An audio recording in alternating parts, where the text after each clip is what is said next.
opiniones sobre el tema. No confundir esta pasión por la América profunda con una especie de fundamentalismo indigenista o un fundamentalismo del tipo que fuera. Tema que me parece importante y que está relacionado, creo, con lo que recién la doctora Picotti insistió en lo de lo intercultural. Bueno, la pasión americana de Rodolfo Bush, o como le gusta más la coca, Gunther Rodolfo Bush, integrada a su lucidez como pensador, produjo un magisterio vivo.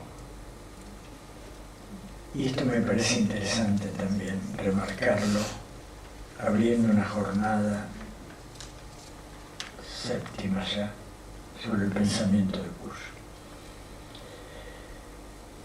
Un pensamiento vivo con toda la calidez y convicción de lo verdaderamente humano.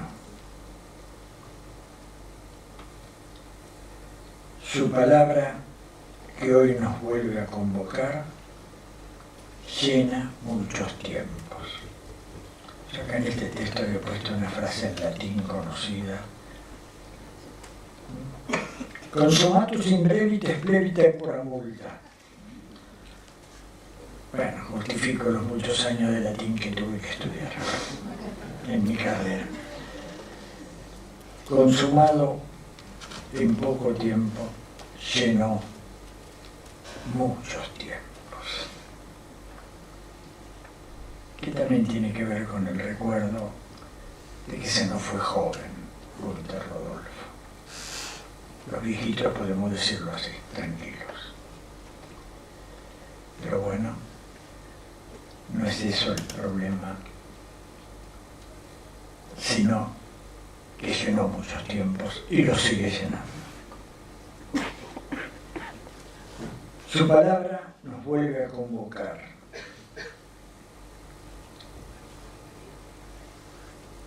Entre los múltiples gestos de su magisterio, yo quisiera rescatarles para este momento inicial de la jornada, uno, como una modesta contribución discipular a esta mesa. Y lo digo de discipular con todas las letras. Yo tuve el orgullo, la suerte de haber compartido muchos diálogos con Bush, muchas conversaciones, incluso muchas discusiones. Y eso creo que lo valoro como un alimento importantísimo en mi vida. Yo creo que Bush, como poco, nos enseña a ver y saber plantear los problemas que tiene América, nuestra América. Yo estoy obsesivamente insistiendo en hablar de nuestra América y no de América Latina, entre otras razones para no dejar afuera a todos los afrodescendientes, que me parece un tema central. Y además lo de nuestra América evoca a ese gran pionero de muchas de estas cosas que fue José Martí. Los problemas que tiene nuestra América, y me animaría a decir nuestro sur, en la búsqueda de una cultura que de alguna manera podamos filosófico, que no sea solo a mí, lo digo entre comillas, pero no es muy español, muy elegante, pero todos nos entendemos, para mí, ¿no? Sino que sea para todos, que implique una alternativa civilizatoria real para los hombres, y no solo la resistencia de lo humano en América. Porque creo que por ahí viene el tema, de lo que está queriendo decirnos Bush. La resistencia es clave, pero no alcanza. Tenemos que animarnos desde la resistencia a ir generando justamente todas las facetas de nuestra cultura, abierta ciertamente al diálogo con otras culturas.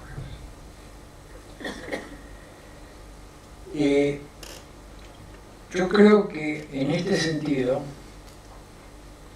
Kusch prefirió existencial y teóricamente ser sujeto de una cultura, aunque sea limitando el sujeto pensante a la certeza inmediata de un gesto totalizante y a una verdad efectivizada solo como negación y resistencia. Quiero decir que prefirió todo esto a ser sujeto pensante abstracto, es decir, sin sustancia cultural, por absoluto que se pretenda ese sujeto. Y acá me viene la frase más que conocida de Gunther: el pensamiento no se ve ni se toca, pero pesa. Está gravitado por el suelo que habitamos. Y la ilusión de creer que somos pensantes porque nos desgravitamos, y tenemos siglos con esto, es decir, que de alguna manera ascendemos, como en los diálogos platónicos, hasta el mundo de las ideas. Ahí recién quédate tranquilo. No te quedes en la caverna. Estas metáforas han sido muy fuertes en nuestra memoria histórica. En este sentido, no quita, me parece, en Kusch su lucidez y su preocupación por el verdadero problema en la búsqueda de una cultura profunda en América, porque no basta el gesto ni el discurso negativo de resistencia, aunque esto sea a veces el único camino posible. Y al menos en nuestro medio, en los días que corren, casi que uno siente que es el único camino posible: resistir.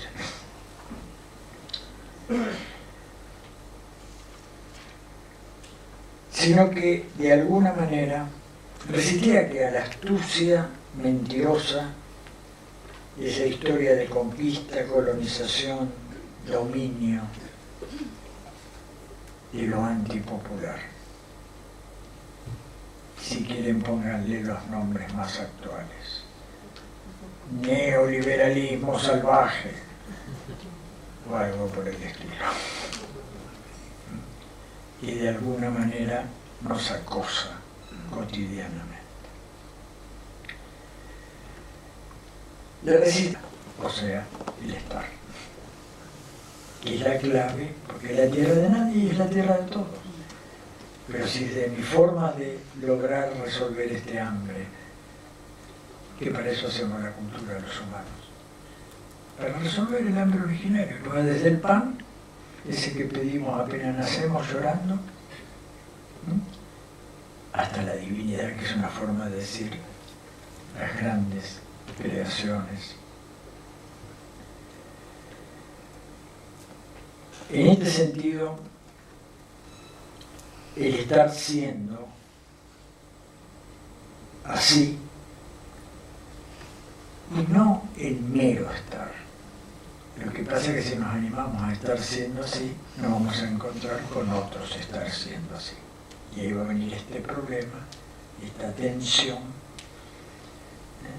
En cambio, si privilegiamos el ser desgravitado del estar, es muy sencillo, todos tienen que seguir ese modelo.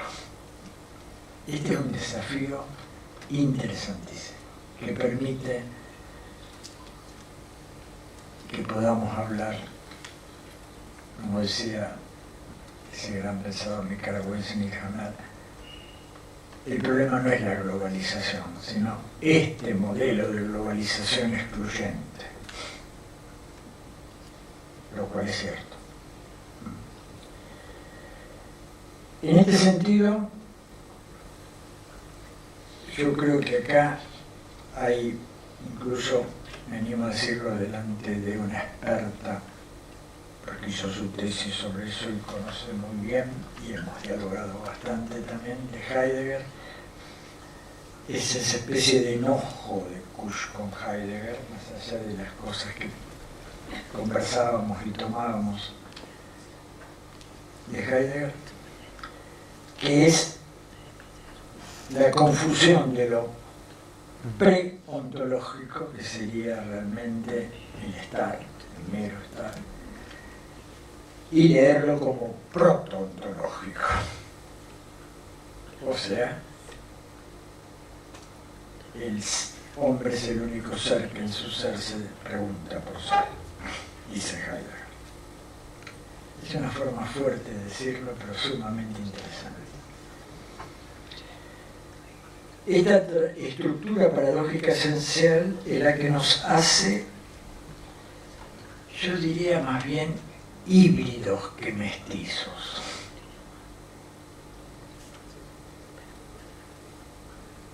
Donde está en el fondo una de las claves de nuestras grandes contradicciones culturales y políticas. En el mero estar tenemos certeza de ser sujetos culturales, pero resulta que solo en el estar siendo logramos una expresión o una verdad, y nuestra hibridez, sigue diciendo Kusch en Geocultura, radica en no encontrar una expresión cultural para esta estructura de nuestro vivir, el estar siendo. Mejor dicho, sigo citando, en tanto nos presiona la cultura occidental, nos apremia a invertir la fórmula, ser sin estar. Y en ello ponemos demasiado en evidencia el riesgo de nuestra inautenticidad. Yo me animaría a prolongar el pensamiento de Kusch al señalar que en tanto nos presiona, al revés, la cultura popular, corremos el riesgo no de invertir la fórmula, pero quizás sí de mutilarla o desintegrarla, contentándonos con el mero pa' mí. Esto también lo usa Kusch, la expresión, porque más allá de su origen alemán, de haberse ido a vivir a Maimará, etc., tenía una cosa porteña muy fuerte. Indios porteños y dioses.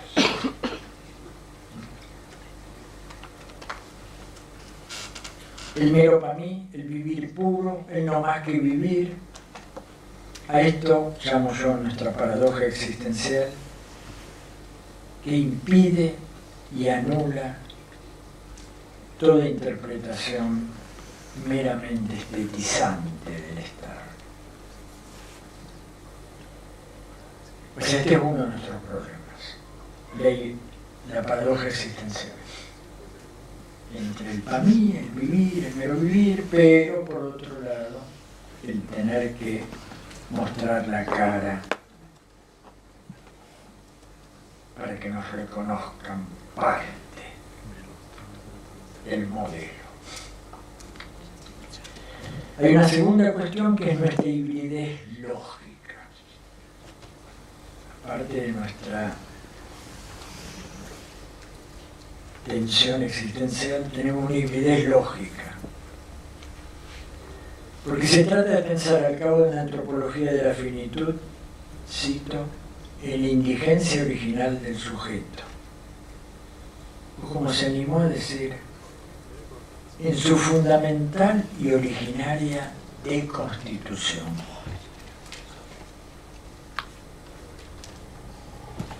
Sigo citando.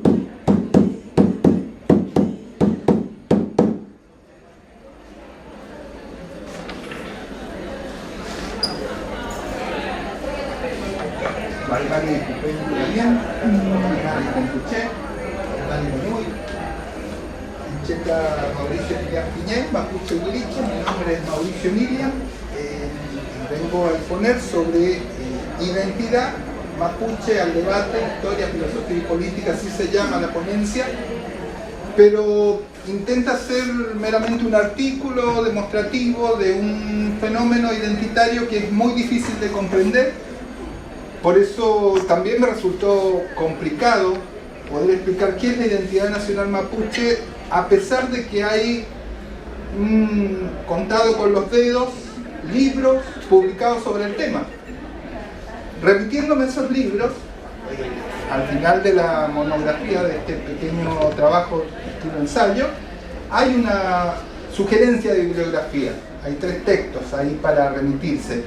Pero la verdad que en ninguno de esos textos se trabaja la idea de una identidad nacional mapuche, porque es muy difícil definir algo que no se rige por los cánones que determinan las ciencias y las diversas disciplinas que pueden enriquecer algunos aspectos de la teoría y de la filosofía incluso.